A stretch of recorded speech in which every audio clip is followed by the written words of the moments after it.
युद्ध क्षेत्र precision, range और रेडीनेस पर आधारित है।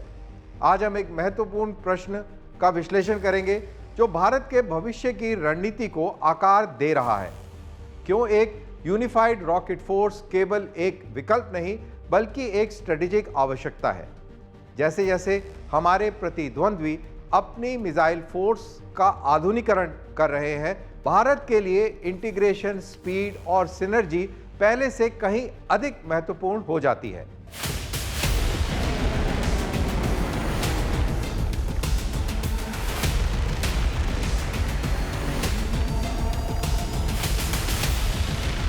एशिया में डेटरेंस यानी बाधक शक्ति का आधार रॉकेट्स और मिसाइल्स हैं।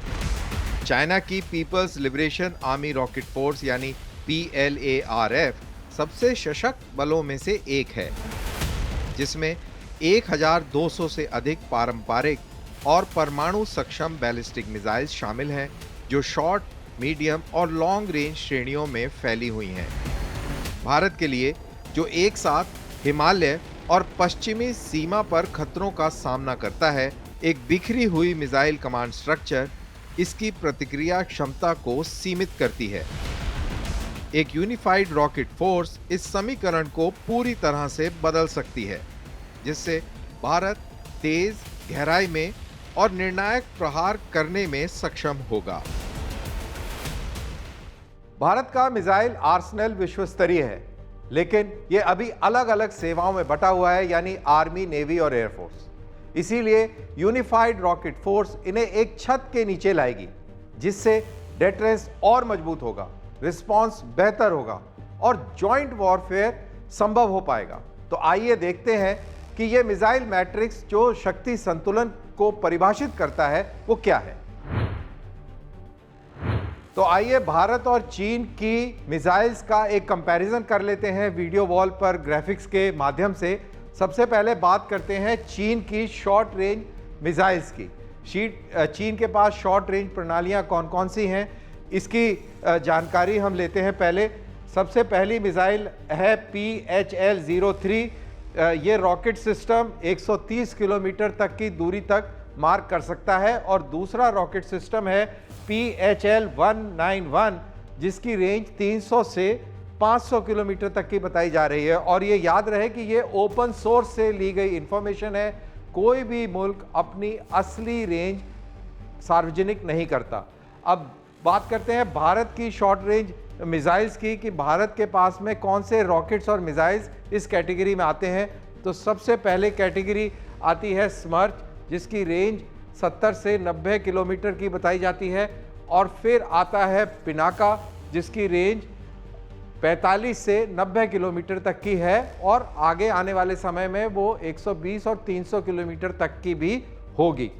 उसके बाद चीन की मिसाइल मध्यम दूरी की कौन सी ये प्रणालियां हैं, आइए इसको जानते हैं। सबसे पहली इस मध्यम दूरी की प्रणाली है DF-21, जिसकी रेंज 1500 से 1800 किलोमीटर तक की बताई गई है।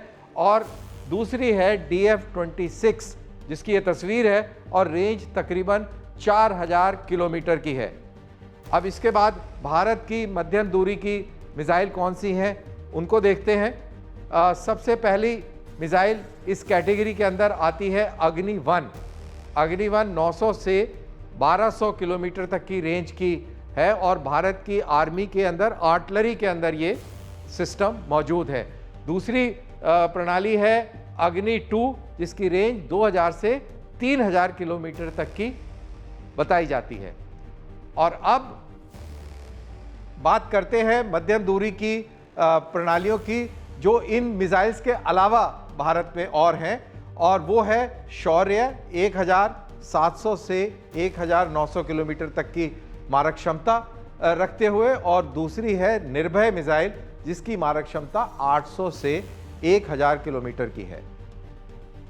अब आते हैं चीन की लॉन्ग रेंज मिसाइल्स के ऊपर, कि लंबी दूरी की कौन सी प्रणालियां चीन के आर्सेनल में मौजूद हैं। तो सबसे पहले है DF-31, जिसकी रेंज 7000 से 8000 किलोमीटर तक की है। और फिर आती है DF-41, जिसकी रेंज 12000 से 15000 किलोमीटर की है, यानी कि ये मिसाइल्स इंटरकॉन्टिनेंटल बैलिस्टिक मिसाइल्स हैं। तो भारत के पास इस श्रेणी में या इनका मुकाबला करने के लिए कौन सी मिसाइल सिस्टम्स हैं, आइए देखते हैं। सबसे पहली है अग्नि 4, जिसकी रेंज 4000 किलोमीटर की बताई गई है, और अग्नि 5 जिसकी रेंज 5000 किलोमीटर की बताई गई है। और साथ ही यहाँ पर यह उल्लेख करना ज़रूरी है कि भारत जल्द ही अग्नि 6 का परीक्षण भी करेगा। ऐसे संकेत भारत के रक्षा मंत्री ने अपने एक साक्षात्कार में हाल ही में दी। लेकिन अगला युद्ध केवल रेंज का नहीं बल्कि स्पीड का है। हाइपरसोनिक वेपन्स का युग शुरू हो चुका है और चीन और भारत दोनों इसे हासिल करने की दौड़ में हैं। चाइना ने DF-ZF हाइपरसोनिक ग्लाइड व्हीकल का परीक्षण किया है, जो माक 10 से अधिक गति से उड़ान भर सकता है और उड़ान के दौरान दिशा भी बदल सकता है, जिससे इसे रोकना लगभग असंभव है। वहीं भारत के DRDO द्वारा विकसित हाइपरसोनिक टेक्नोलॉजी डेमोन्स्ट्रेटर व्हीकल यानी HSTDV का सफल परीक्षण किया है।